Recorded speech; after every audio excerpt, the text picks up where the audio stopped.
inú mi dẹ̀ dùn Mr. Rotimi Daniels Ọlọ́run máa kún yín lápá ó ṣe láwọn ọ̀rọ̀ kọ́tẹ́bí àti náà máa sọ lẹ́yìn láwọn nǹkan kọ̀ọ̀kan tẹ́ máa ń fẹ́ give assistance fún torí ibi tínú èèyàn kọ́ bá ti ń dùn láti ṣe rere èmi náà fẹ́ kí n bá wọn kún jọ ń bẹ̀ ṣe rí immediately tí mo rí láàárọ̀ yìí pé incidents kan tí mo tún ti fún mi ní update lẹ́ẹ̀mejì ìtorí ẹ̀ mo ṣe mo tún sọ fún yín mo ní mi lọ́bi iṣẹ́ bẹ́ẹ̀ni èmi ò fẹ́ mọ nítorí kó ti ṣẹlẹ̀ bàbá yẹn bá wà lórí line kó máa listen sí wa tí ò bá fẹ́ kó di tí ó máa di mo sọ pé nínú statement ẹ sọ láàárọ̀ ẹ ní if he gets back to you on time we might not only might become jam scatter. bẹ́ẹ̀ni ẹ ṣe.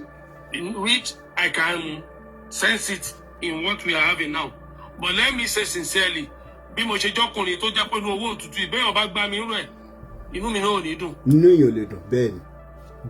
gbogbo èmi ò fẹ́ mọ bó ṣe fẹ́ ṣe kò sí tó kàn wá ń gba pọ́pọ́ wọn ti bára wọn sùn àbí wọn bára wọn sùn owó lédi yẹn ní dídá padà.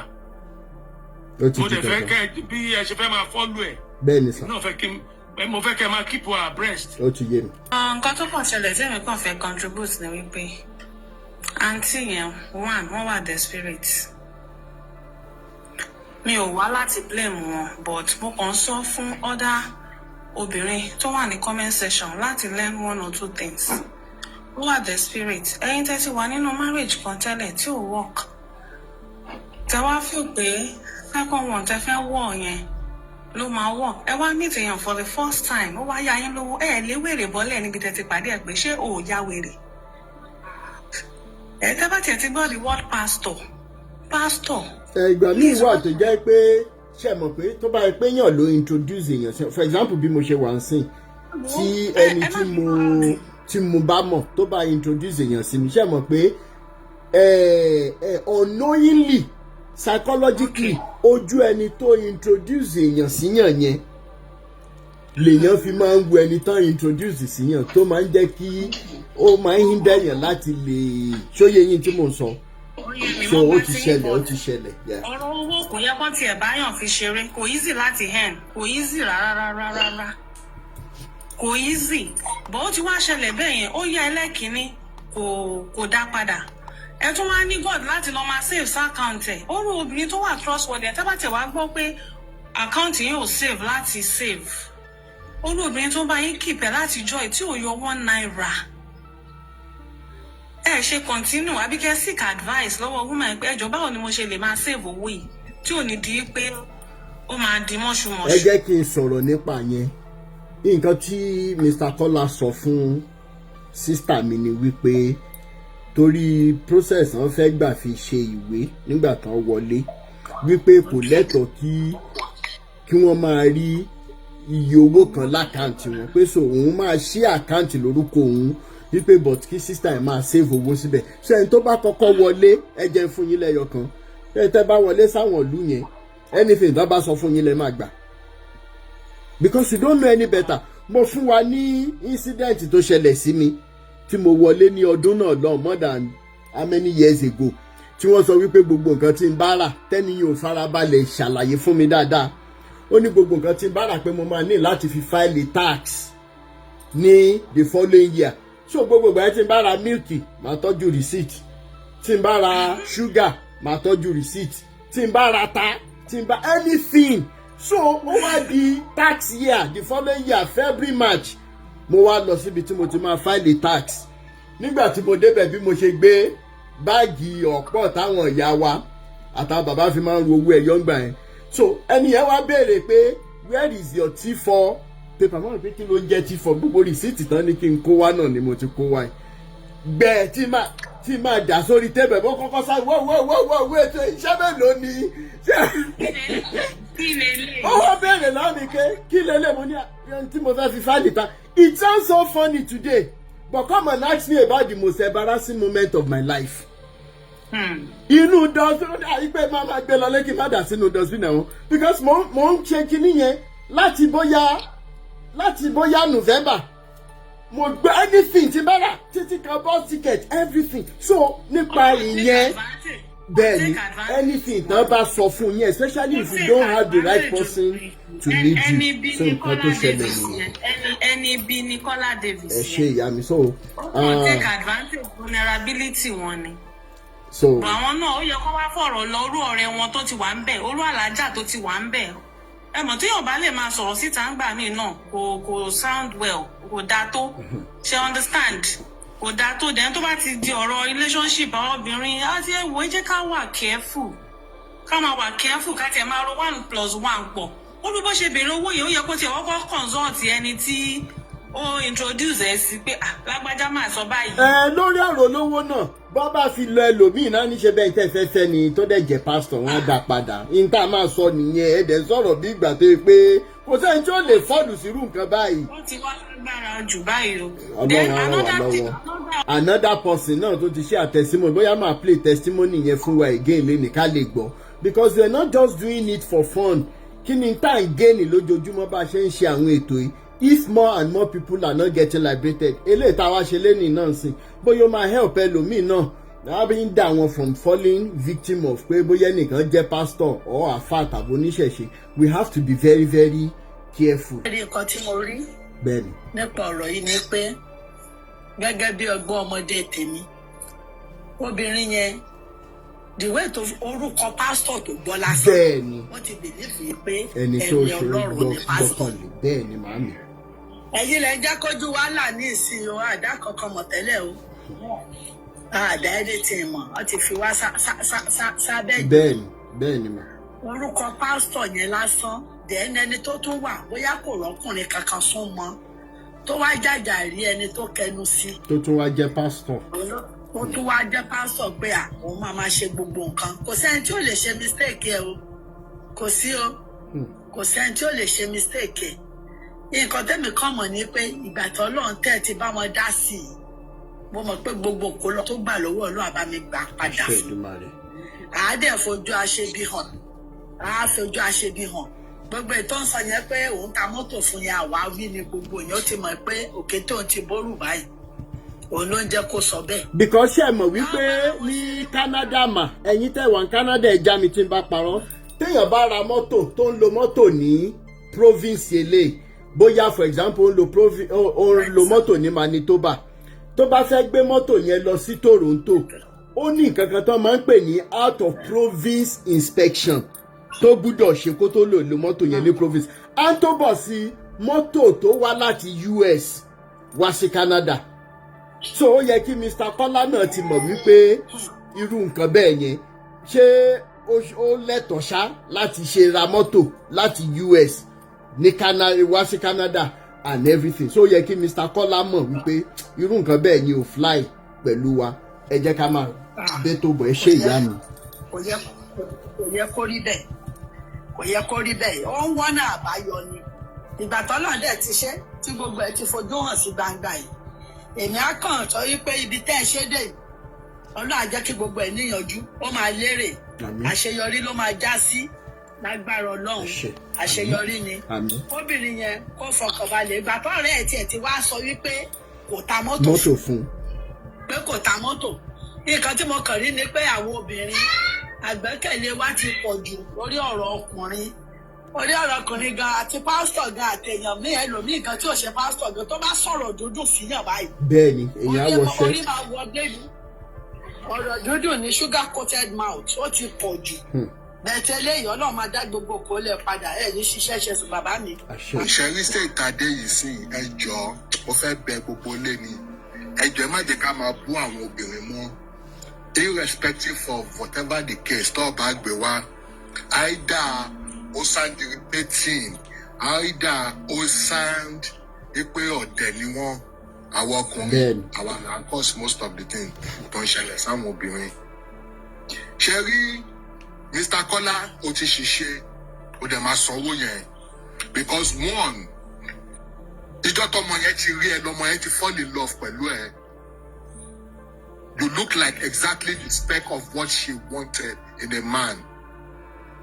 Odegba straight away. The following day, ó fún ẹ lówó, ṣó lórí burúkú ní ẹni. $5,000 dollars. Ó tún wá ṣe tán, ó fowó ẹ̀ ra tíkẹ́ẹ̀tì tó tún save owó sí ẹ lọ́wọ́. Ó sọ fún.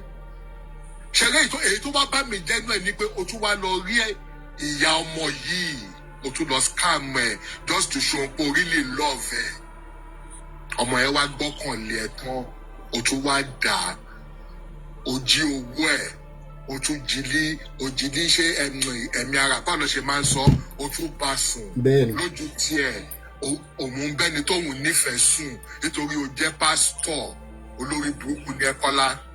I wish pé o máa sórí live show yìí kí lẹ́yìn tó sún sí ọ̀la kó dẹ̀ pé ọmọ yìí kó sọ bó ṣe máa sanwó ẹ̀ fún kàkà bẹ́ẹ̀. a máa bẹ ẹ jẹ́ ká sì ṣe báyìí ká bẹ Mr. Kola pé kí wọ́n jọ kí wọ́n bẹ̀rẹ̀ sí ní sanwó ìpadà.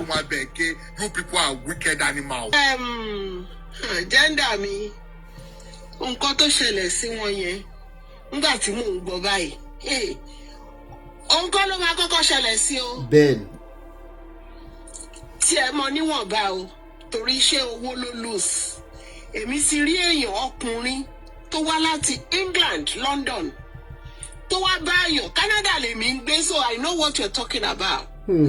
ó wá bá lady kan ní Canada wọ́n jọ ń sọ̀rọ̀ lórí Facebook so ó dẹ̀ wá ní òun máa wá kí ó dẹ̀ wá sọ́dọ̀ lady yẹn ṣe mọ̀ pé ó dẹ̀ wà pẹ̀lú lady yẹn for bóyá bíi 1 month lady yẹn náà single mother ni ó ní àwọn girls 3 ọmọ kéékèèké ó kó àwọn ọmọ ẹ̀ lọ sọ́dọ̀ ọ̀rẹ́ ẹ̀ nítorí pé ó fẹ́ lálejò kò mọ guy yìí from anywhere o ó dẹ̀ dé sọ́dọ̀ ẹ̀ wọ́n ṣàjọ wà ṣá fún bíi 1 month bọ̀bọ̀ ìpadà lọ sí England lady find out pé òun lóyún nígbà tó máa contact bọ̀bọ̀ yìí ní London tó sọ fún pé òun lóyún ó block ẹ̀ ni o. bẹ́ẹ̀ ni mo sọ fún yín ó block ẹ̀ kò bá sọ̀rọ̀ mọ́ ó mú Facebook ẹ̀ ó close ẹ̀. lady dẹ̀ try pé ẹ̀ kí lélẹ̀ kí lòun ṣe yìí ó dẹ̀ try ó ṣàtún gẹ̀ẹ́tẹ̀ nígbà tó máa gẹ̀ẹ́tẹ̀ tó máa rí ṣẹ́rí táì tó wá sí Canada wá bá lady yìí yẹn ìyàwó ẹ̀ lóyún ni. nígbà tó máa rí bọ̀bọ̀ yìí wọ́n ń ṣèkómọ ni lady yẹn fẹ́ kú bó ṣe jèrè nìyẹn ó jèrè ọmọ ni o kò lè contact bọ̀bọ̀ yìí wọ́n di bí mo ṣe bá yín sọ̀rọ̀ kéèsì mò ń sọ fún yín ọmọ yẹn á ti fẹ́ pọ́dún 8 ń sìn ọmọ tó bí tí ò ní bàbá. so nǹkan tẹ̀mí dẹ̀ kọ́ nínú nǹkan tó ṣẹlẹ̀ sí irú lady yẹn tí mo máa ń sọ fún gbogbo àwọn èèyàn pé kọ́ careful òun ni wípé jẹ́ndà mi tó pàdé bọ̀bọ̀ bóyá èèyàn kan ló introduce ẹ̀. bẹ́ẹ̀ni nǹkan tó ṣẹlẹ̀ lónìí. ọjọ́ kejì ó wá kówó ẹ̀ fún what is that do you know him? anytime I blame wọn yes mo agree but èèyàn láti jẹ́ kó rí ń pè náà ó mọ̀ rí ni ó mọ̀ anybody pẹ̀lú ẹ̀ ó mọ̀ rí a jẹ́ pé bóyá ọ̀rẹ́ kan through ẹni tó fi meet ẹ̀ so then you give a man some time before you relax with that man no matter how bad bí o ṣe ti níyàn kankan ní láìfẹ́ for some time bóyá o ti pọ́dún kan bóyá o ti pọ́dún méjì then why don't you wait another 1 year with this guy and see what he's up to kò lè mọ orú èèyàn tó jẹ́ ó dẹ̀ wá gba owó kìíní lọ́wọ́ ẹ̀ 5,000 ìyẹn sì wà lọ́wọ́ ẹ̀ ó tún ní kó mú mi wá o tún kó fún are you okay? ó dẹ̀ sì rí nǹkankan tí bàbá yìí ti ṣe láti show wípé òun nífẹ̀ẹ́ ẹnu ló fi sọ pé òun nífẹ̀ẹ́ olóra aṣọ fún ọ̀rọ̀ aṣọ kan fún ọmọ ẹ̀ who cares about aṣọ wọ́n ń taṣọ ní goodwill now. so ẹ jẹ́ kí àwa obìnrin ká wà very very careful. àwọn ọkùnrin ẹni tó máa devour ni wọ́n wá àwọn dẹ̀ máa ń ṣe kinní yẹn pẹ̀lú àwọn girls ní Canada wa àwọn ladies ní Canada wa wọ́n wá láti America wọ́n wá láti UK wọ́n wá mess wọn up. now ó wá lóun gbé mọ́tò wá láti America my dear brother ẹ sọ nǹkan kan pé àwọn tó ń gbé ní Canada tẹ́ ẹ bá wa mọ́tò láti America wá sí Canada tẹ́ ẹ bá ra mọ́tò yẹn ní 1,000 naira I mean $1,000 mo kàn fi ṣe example ni tẹ́ ẹ bá drive ẹ wọ Canada ìtẹ́ fẹ́ change ẹ wọ́n á lọ wo oye tí mọ́tò yẹn worth ẹ lè mú rìsíìtì $10 wá kò má tà wọ́n á wo iye tó worth tí mọ́tò yẹn bá worth 5,000 tax yẹn lè máa san lórí ẹ̀ èmi ni mo sọ bẹ́ẹ̀ fún. Bẹ́ẹ̀ni. ẹ san tax yẹn lórí ẹ̀kọ́ tó lè change ẹ̀. nǹkan tẹ́ bá fẹ́ ra mọ́tò láti Manitoba wọ Saskatchewan the same thing ni wọ́n máa ń check percentage off. wọ́n máa check ẹni owó yẹn náà máa gbà. So in most cases kò kí máa ń wọ̀ tẹ̀ pé ká lọ ra mọ́tò wá láti America because at the end of the day owó tẹ máa san gan ajùkẹ́ ra nǹkan yín bì báyìí lọ. So ó wá gbé mọ́tò wá olówó wa mọ́tò wá fún yàn ó ti rí ẹni yẹn pé wà vulnerable ó ti rí pé ẹni yẹn ò mọ nǹkan kan ẹ jọ̀ọ́ tẹ bá wọ ìlúkìlú ìbáàjẹ́ Amẹ́ríkà ni ìbáàjẹ́ Canada ni ẹni tẹ bá máa bá sọ̀rọ̀ tó ti ń gbé bẹ̀ sí pé ẹ má bẹ́ẹ̀ nìkan sọ̀rọ̀ second opinion third opinion kẹ tó wá ṣe nǹkan tẹ bá máa ṣe. ẹni tó pera ẹ̀ ní pásítọ̀ yẹn dẹ́ mo fẹ́ kí gbogbo àwọn tá a tún wà lórí anyway mo mọ̀ pé àwọn tó máa wà lórí ibi ìbàdàn àfi àwọn tó bá ṣẹ̀ṣẹ̀ join o ni wọ́n máa believe pásítọ̀ o.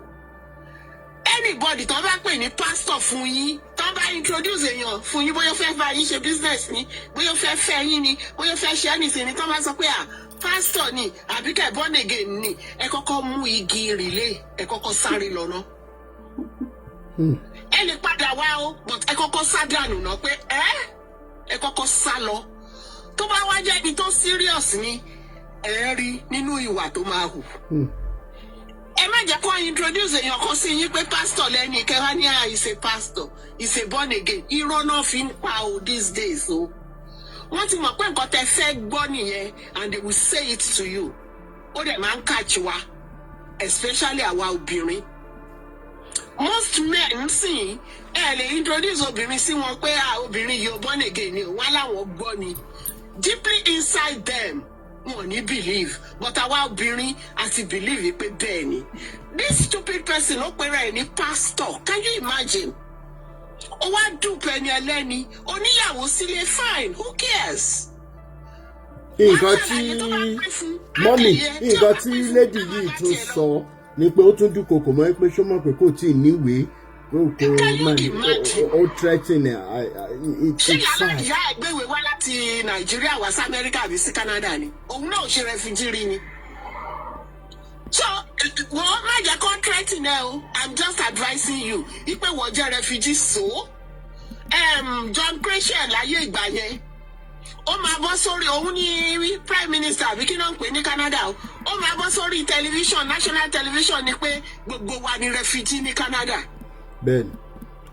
no matter how you get to Canada bàbá yẹn gan aṣọ àná òfúnra ra àwọn refugee lọ. àwọn aboriginals ló nílùú wọn. àwa bá wọn ni. so what is the big deal? ó ní fẹ́ẹ́ lébó ní kálukú bá ṣe wọlé náà we are all refugees. ó ṣeéṣe la àjókòó síbi tá a ti bọ̀ òun stupid person yẹn kò ṣe jókòó sí Nàìjíríà kí ló wá ṣe ń bí ó wá ṣe ṣakọ fún wọn sí pé oníwèé Canada oníwèé America so who cares?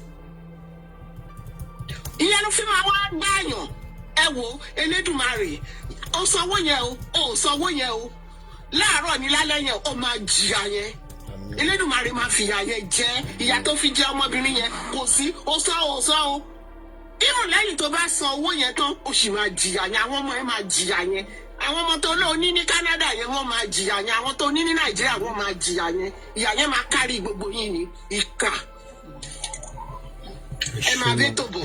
kò sẹ́ni tí ò wù kó padà sí Nàìjíríà pẹ̀lú situation táwọn èèyàn wà labroad but due to bí lè ṣe rí ló ń mú káwọn èèyàn gbọ́ wà tó wá fúnra náà wà lọ fàṣẹ mental health everything gbogbo ẹ̀ tó wà ní atmosphere wọn ní kíní gbogbo ẹ̀ wà ẹnìkan tó wá owó tún jẹ́ lórí àlà ó tún wá jẹ́ lórí olè ẹ̀mí.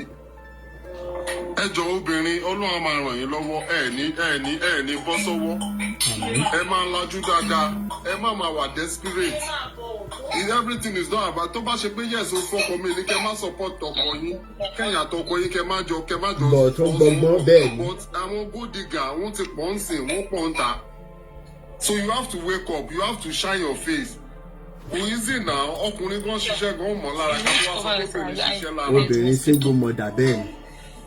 ẹ máa bẹ́ tó lọ Godfather ẹ bá mi kí Godfather mo rí iṣẹ́ tó ń ṣe pẹ̀lú ìyá kan tó ń àwọn ìyá. gbogbo àwọn ọmọ fàájà mo ti control wọn ti báyìí mo tún fún wọn lóògùn oorun òṣìṣẹ́ mọ́ o. àwọn fàájà pipu ti lọ wọ́n ti bàgbóró jẹ́ o. àwọn pásítọ̀. bẹ́ẹ̀ ni Go and song Godfather, my baby, Godfather, my Jebureo. Totiye, Bishop, Kako, Onikomekun, Mosaway. Gbọ́dọ̀ Jebureo. Totiye, ọjọ́ àgbà tó bẹ́ẹ̀ dandan gbogbo wọn. Bẹ́ẹ̀ni. Àgbọ́pá tó bá ti gbé kẹ̀sì ẹ wá tì ẹ bá ẹ. Bẹ́ẹ̀ni. Davies, èmi mọ̀ yìí pé you are a serious scammer. Irú yìí pọ̀ ń gbòòrò.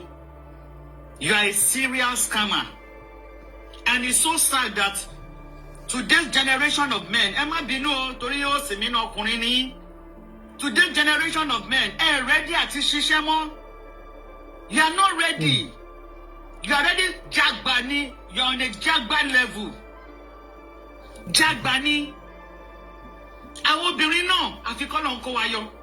We are always the victim. Ẹjọ́, singlehood is not a crime. It's not. Ẹjọ́ torí Ọlọ́run, wọ́n ti ní ká má blame you ṣùgbọ́n we no go blame you my sister. I know you are still on the line. Singlehood no be crime. Maybe you are single by faith. Ọkọ ẹ kú, àbí you are separated or divorced. It is not a crime. It's not a crime now. Kí ló dé? Kí ló dé? Kí ló ṣẹlẹ̀? Bí mo ṣe ń bá gbogbo sọ̀rọ̀ ẹ má rẹ̀ rí o, mo kọ́wọ́ sínú duvet ni. Mi tí wọ́n sọ Canada ní UK, mo kọ́wọ́ sínú duvet ni. Ẹ wá wò mí lánàá. Ẹ wá lè máa jẹun directly from the cooker. Because of the cold. Kẹ́ni kan wá ní crunch queen, £5,000 kò jọ, báwo ló ṣe rójú ẹkùn sí? Please, being single is not the end of life. It's not a gateway to heaven. Àwọn obìnrin àwa la nídìí ọ̀rọ̀ yìí. There are serious scammers, Godfather rẹ́rìn. Ó tọ́ ni mo kọ́ wá sínú aṣọ tẹ bá dúró aṣọ tí mo wọ̀ ní lọ síbi iṣẹ́ lánàá alẹ́ dẹ̀ tó ni mo máa tẹ̀ wá ṣiṣẹ́ lẹ́nu bàbá sùwé ń yájú ní sẹ́. Bàbá sùwé ń yájú ní. £5,000 wá àbí £3,000. Ṣé mo ti yó ni? It's not the end of life. Ẹjọ́ torí Ọlọ́run. Just the way that my brother said, Ayomex, tó bá ti gbọ́ pastor, kó bàtà ẹ̀ máa wulẹ̀ wọ́, bọ́ bàtà lẹ́sẹ̀ kó mú eré. Bọ́ bàtà kó mú eré. Sammy, ìwọ náà sọ bẹ́ẹ̀. Mo ní kó mo kọ́ wá sínú dúvẹ̀ ni. Kẹ́ni kan wá sọ wípé make I bring £3,000. You dey whine? Please, we women, I take God beg una. Serious scammer, no one time. If you are single, whole body. Kí ló dé gan-an? $5,000 náà kí àwọn ti ṣe calculation ẹ̀ on top 1,500 exchange rate 7.5 million somebody me bí ọ̀rọ̀ Hausa. Kí ló ṣẹlẹ̀? Owó yẹn pọ̀. Person wey you no sabi because you are single ọmọ sister sorry no vex but you no try. Say wetin happen? Ẹjọ́ àwọn obìnrin serious scammer ló kún ta torí wọ́n dé torí Canada tó wà yẹn wàláì wàá pọ̀ owó yẹn ìlú tó lófin wàláì ò lè bọ́nú ẹ̀. Nílùú tó tiẹ̀ tí wà tó ti ṣe yẹn wà pọ̀ o because ìròyìn pọ̀ ń ta gan.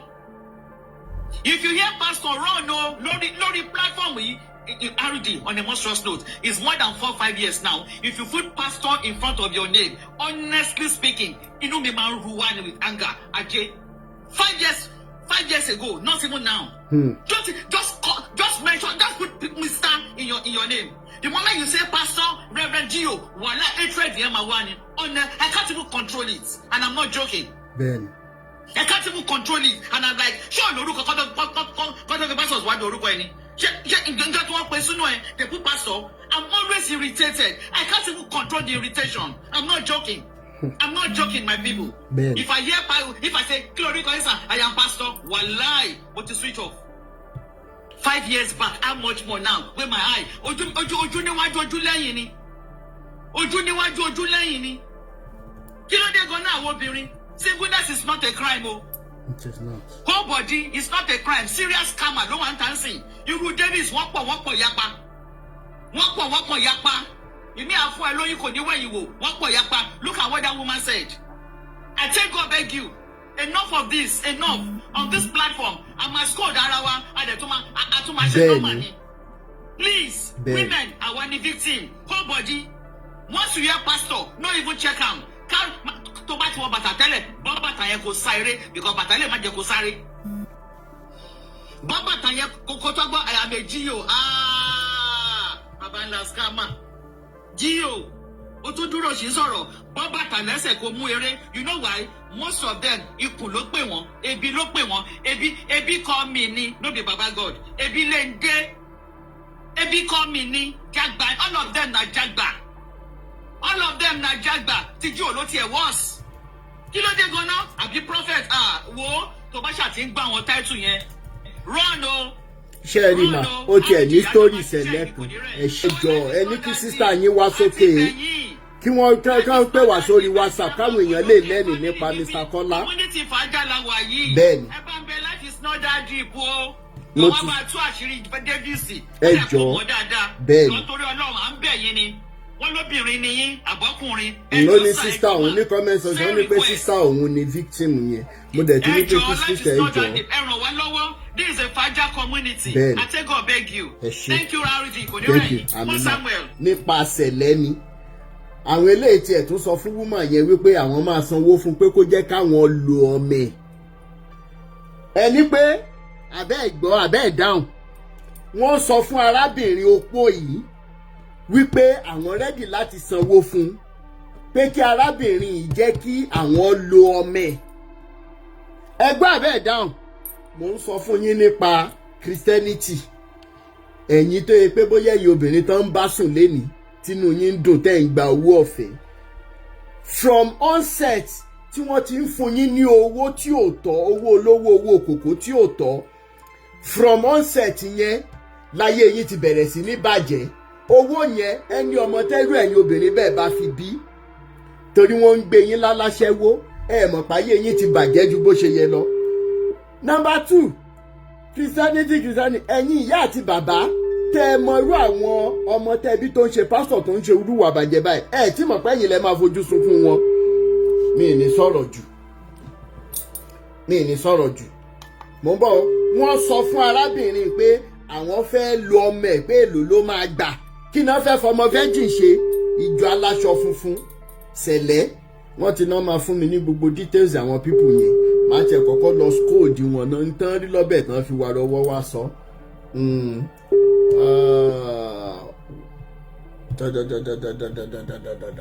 mo Samuel ẹ jẹ́ n sáré gbé yín sókè. ẹ kú bẹ́ẹ̀ ṣe ń dàgbòrò rú pọ́npọ́n tẹ wá gbé dání báyìí ẹ tiẹ̀ wá fọ́ ọmọ wọn lórí ni ẹ̀kan tiẹ̀ fi ṣàkárá mọ́ báyìí ẹ̀ ń fọ́ bọ́ wọn. RD, you know, go feel on àti tí wá wọ town báyìí kò sí nǹkan tẹ̀ máa ṣe you just be sleeping one day wọ́n kàn máa gbé yín ni pé wọ́n ti dáràn sí yín lọ́rùn kẹwàá identify àwọn ọ̀daràn ọ̀hún tó máa ṣe everywhere. nígbà tí mo jí làárọ̀ yìí mo bá almost 400 and something messages ilẹ̀ mu kí ló dé mo ti fẹ́ bẹ̀rẹ̀. alọ́gbé káwọn ọmọlé ni everywhere ti dàrú ẹ̀ẹ́dẹ̀dẹ̀ bẹ̀ wá don't calm us down we no go gree. lórí ọ̀rọ̀ tó wà nílẹ̀ yìí I don't even want to talk about nǹkan tó ṣẹlẹ̀ láàrin wọn because inú ó ti ń rún mi nú bá ṣe máa gba owó yẹn gangan ní kókó òun ni kókó because what has happened has happened. bẹ́ẹ̀ni it could be anybody it could be because kò tí ì ṣe wá. Because we are not wired the same way. So I don't want to look at it from my view, from my own.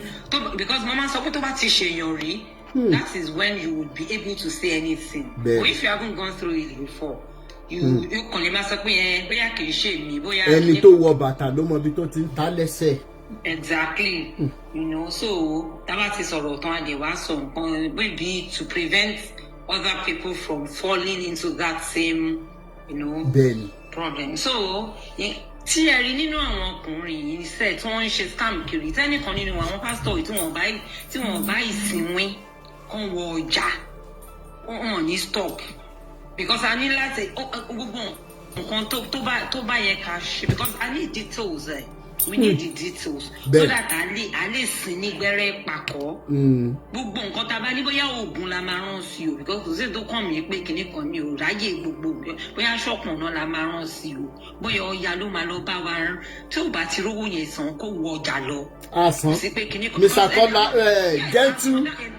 yes that's what I mean. Mo Samuel níbi tó le dé reason tí mo ṣe mọ̀ pé Mr. Kola máa san owó yẹn ni wípé a very responsible public figure called me láàárọ̀ yìí tí wọ́n mọ̀ pé kéèsì ọ̀tọ̀ ni eléyìí tí à ń sọ but pé irú èèyàn bẹ́ẹ̀ yẹn lè bá mi sọ̀rọ̀ mo mọ̀ pé wọ́n máa bá mi bẹ Mr. Kola mo fẹ́ mọ̀ ṣe ní ẹlẹ́bẹ̀ẹ́ báyìí ó yẹ kẹ́ ẹ mọ̀ mí pé wọ́n máa bá mi bẹ Mr. Kola pé kó ṣe payment plan láti san owó yẹn lórí ẹni bẹ́ẹ̀ ṣe sọ pé wọ́n ti bára wọn sùn wọ́n ti bára wọn sùn and everything whatever ó ti ṣẹlẹ̀ but mò ń bẹ Mr. Kola báyìí mo dẹ̀ máa send message sí ẹ̀gbọ́n tó pè mí látàbújá wọ́n máa bá mi bẹ Mr. Kola pé kán jọ pé single mother lẹ́ni kán jọ kán bá wa ṣe payment plan